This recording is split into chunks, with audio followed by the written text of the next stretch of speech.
স্বাধীনতার পর বারবার হোঁচট খাওয়ায় দেশ এখনও গণতন্ত্রের ফল ভোগ করতে পারেনি বলে মন্তব্য করেছেন চিফ হুইপ নুরুল ইসলাম মনি। সকালে কৃষিবিদ ইনস্টিটিউটে এক অনুষ্ঠানে কথা বলেছেন তিনি।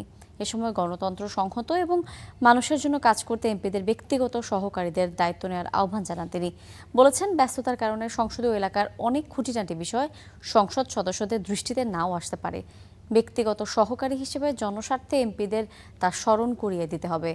আর বিরোধী দলীয় এমপিদের ব্যক্তিগত সহকারীদের উদ্দেশ্যে বলেন, দেশের স্বার্থে সরকারের যৌক্তিক সমালোচনায় তাদেরও ভূমিকা রাখতে হবে।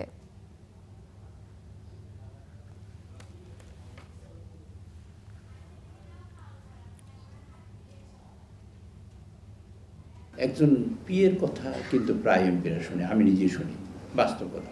আপনারা চেষ্টা করেন এই ব্যবস্থাপনায় আপনাদের নিজেদের মননশীলতা তৈরি করার জন্য, তাহলে একজন এমপি সাহেবকে সহজ বুদ্ধি দিতে পারবেন এবং যে বুদ্ধিটা মানুষের কল্যাণে কাজে লাগবে। আপনারা অবশ্যই যদি থাকেন, আপনারা সেখান থেকে শিখবেন যে সরকারকে আটকানো যায় কেমন, মানে অ্যাকাউন্টেবল করা যায় কেমন।